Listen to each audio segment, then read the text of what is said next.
Spark Books here. Today, I'm going to explain the book, Listen Like You Mean It, by Ximena Vengoechea. Take care, enjoy the book, and have a nice day. Listen Like You Mean It, 2021, is a friendly, comprehensive guide to deepening relationships through the power of listening. Too often, our conversations with family, friends, and coworkers remain superficial. We talk past each other, refrain from showing vulnerability, or get caught in a tangle of misunderstanding. With tips and scripts taken from the author's experience as a user researcher, we can improve our listening skills and, in doing so, be heard and understood ourselves. Key idea number 1, focus on your companion during chats. Eve and Mia, a young researcher and mentor, investigated cyberbullying on their company's platform. Celebrities and others who receive online abuse were interviewed. Humility means not judging your conversation partner's experiences. Remind your partner that she can discuss the good, terrible, and ugly. Finally, curiosity. Even if it's not your thing, curiosity means listening to your partner. Find something you like in what your partner says to start a conversation that pleases everyone. Eve messed up on their third interview. And the folks who write bad things about you simply ignore them, right? She asked. Despite wanting to ignore cyberbullies, the participant said he couldn't. Eve replied, right, so you would disregard them. Logic. Eve's strategy is clearly flawed. Based on what she'd heard from other interviewers, she didn't consider that this participant's experience might have been different. Focus on and engage with your companion throughout chats. Eve was surface listening. When you hear someone's literal words but ignore their meaning, surface listening may lead you to give unwanted advice, interrupt your conversation partner, or presume her experience is similar to yours. Instead, use empathic listening to comprehend your discussion partner's remarks. This starts the listening loop, which encourages your spouse to communicate her feelings and you to express yours.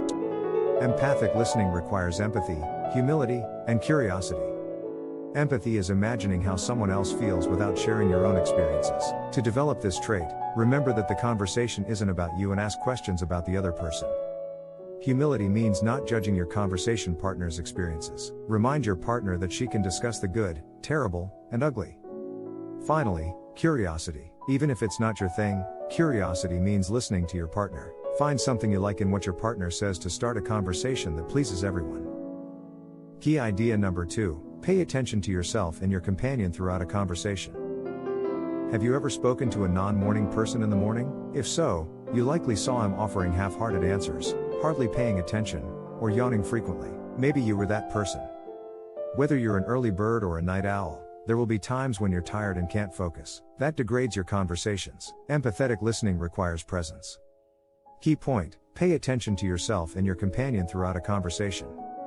Being present requires self-awareness. During a conversation, monitor your energy and mood. If you haven't eaten in hours or it's late afternoon and your brain is fried, tell your partner. Ask to talk in a cafe or advise returning the topic later.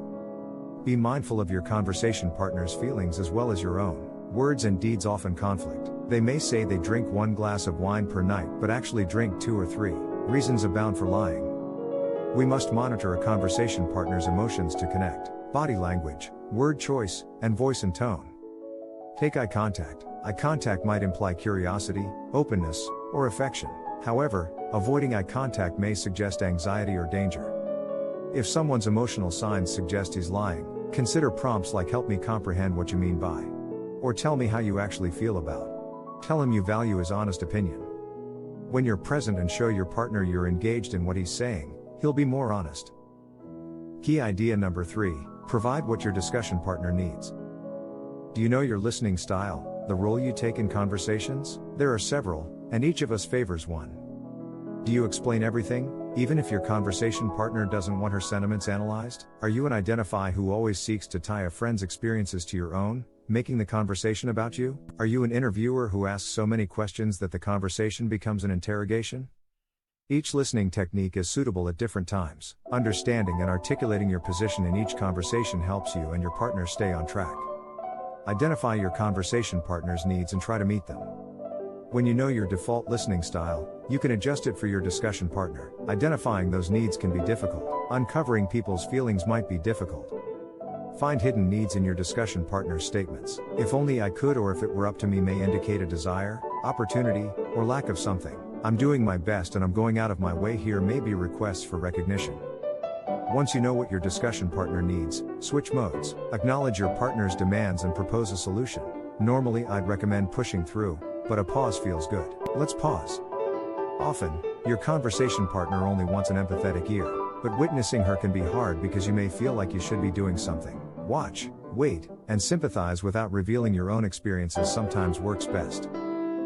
Key idea number 4, connecting questions deepen conversations and solidify comprehension. The author visited a prominent New York newspaper for storytelling research. She interviewed a multitasking journalist. The author received brief, efficient responses.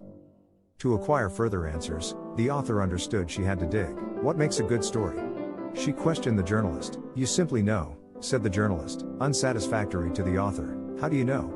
And what does that feel like? Were her follow-ups. The journalist finally answered her. She asked linking questions. They expand conversations and provide valuable information. Connecting questions deepen a discourse, then validate your comprehension. Neutrally framing a connecting query is key. Each question should encourage a free-form response. Do you favor the first or second screen? Because it presupposes the person loves at least one screen. This connecting question is bad. What do you think of the prototype overall? Would be better. How do you feel about that? Are great connecting questions. What would you do if? These questions don't require a yes or no answer and can provide surprise results. Avoid seeking detailed answers to your questions. This can lead to two-track talks where you presume your conversation partner agrees with you. To prevent these, ask yourself how your discussion partner feels about what he's saying, then summarize loudly what you think you heard. It appears like you're in great demand and under a lot of stress is a good way to sum up his beliefs. Does that sound right? Should conclude your summary. Your companion can calmly refute, explain, or correct your takeaways. Key idea number 5, avoid forcing the conversation. Improv comedy uses yes, and frequently, it advances scenes and promotes acting group collaboration. Someone creates a gorilla scene. Yes, and that gorilla is a fantastic singer. Another member should say, yes, and promotes collaboration and twists. Yes, and is another good conversational rule. Instead of shutting down a conversation when it takes an unexpected turn, we can build on our partner's ideas. Many people have a script for critical discussions like job interviews, but rigidity can prevent deeper discourse. Key point, avoid forcing the conversation. Keep talks flexible with these principles. Be open to fresh knowledge about your partner's feelings and perspective. Old information can make you seem inflexible or out of touch. To check your progress, pay attention to your discussion partner's responses. You can adapt the discourse to her mood. Silence can also advance a dialogue.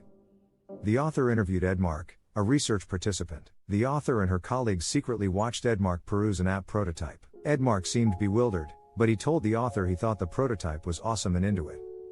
So you're into it, the author said to Edmark to get him to say what he thought. Edmark simply said yep. The author mentally counted to 10. Most people hate quiet and will say anything to fill the 10 seconds. The author only reached 7 before Edmark broke the silence with an honest reply. A little pause might help a conversation flow. Key idea number 6, gently steer off-topic conversations. Jordana was courteous, gregarious, and difficult to interview. Jordana's goal during the chat was different from the author's, notwithstanding her kindness. The author once asked Jordana about her business. Jordana then asked about free ad credits. The author redirected to control the conversation. She told Jordana that she could help her acquire ad credits, but she wanted to stop on that matter. She said Jordana's work was fascinating and they could discuss ad credits later. The talk resumed shortly after. Redirect off-topic discussions politely. The author calculated her pivot maneuvers. She responded Jordana's request for ad credits, showing she listened. She also told Jordana she was listening. Finally, she ensured Jordana would have what she desired afterwards. Redirecting can restart a conversation or fulfill other objectives. One is preventing avoidance. Gabriella, the author's direct report, gave her update one day. The author knew from experience that a junior colleague seeking to deliver an update usually resigned. Gabriella quickly started talking about her team's tasks and her plans for the week at their scheduled meeting. Gabriella seemed to be dodging the meeting's purpose midway through. The author reminded her that Gabriella wanted to provide a special update and that they had 15 minutes left. Gabriella revealed she intended to give the author 2 weeks' notice after this marker refocused the dialogue. Such reminders can help your conversation partner share something difficult. You can gently prod her to finish. Key idea number 7, know what makes a conversation unpleasant. Talk to a New Yorker? You likely observed a distinct talking style. New Yorkers frequently see interruption as a sign of interest, not rudeness. However, several other U.S. states are different. In addition to forbidden themes, you may have personal hotspots that are difficult for you. If you have a troubled connection with your mother, Mother's Day may be a hot topic. Have a plan to relax when one of these topics comes up, such as repeating a mantra or visualizing a peaceful scene. We can easily misunderstand those who are different from ourselves. Men say to agree, whereas women say to acknowledge. Be aware of your differences and potential misunderstandings no matter who you're talking to. The point: know what makes a conversation unpleasant. Cross-cultural, gender, hierarchy, and emotional dialogues can be difficult. Hierarchical relationships, where one person is in charge, are one example. In these interactions, honesty could be used against the powerless. How can you handle hierarchical conversations? If you have more power, make your conversation partner feel safe.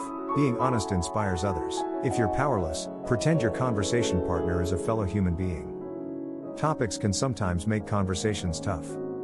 Expect discomfort when discussing political, religious, or parenting taboos. Lean into the bad emotions. Instead of agreeing, try for understanding.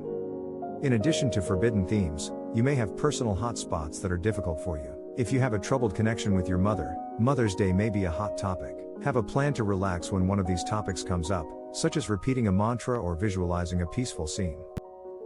Key idea number 8: leave interactions that are poisonous or distracting. Many people struggle to set boundaries. Our connections suffer when we don't gracefully end talks or say we're busy. A friend complains about her boyfriend too often without asking how we're doing. Thus, we resent her. Maybe we detest working with a coworker since our weekly meetings often run over and we miss our train home. In these situations, we must learn how to gracefully leave the conversation to prevent emotional weight. Key point: leave interactions that are poisonous or distracting. There are many ways to end talks without being disrespectful or damaging relationships. Time boxing is another. Before starting a conversation, time boxing sets a limit. You can do that vocally or by choosing a fast-paced eatery. A timeout is another technique to leave the conversation. This works well when talking to a close friend. Just say, "I think I need a breather, I'm feeling how charged this is for me. I'd love to talk more, but I'm terribly late" might be used to conclude a conversation with a stranger. Finally, no matter how a conversation ends, you must recover. Active, empathic listening involves lots of focus, self-awareness, and engagement, which can drain you cognitively, emotionally, and physically. Understand and respect your limitations to avoid listeners' drain. Schedule time for recovery, a few peaceful hours with a good book, a nice sweat session, or a full minute of crying. When you've reached your empathic listening capacity, you can only listen and care for others if you take care of yourself. Talking to others might be difficult. We listen superficially, hearing our discussion partner's words but losing their meaning. Empathetic listening helps others feel heard. This requires us to stay present, assess our conversation partner's needs, ask linking questions, stay flexible, and sometimes change the conversation when it's going wrong. To view more content like this, subscribe. Don't forget to like and turn on notifications. The channel really benefits from it. I appreciate you being here.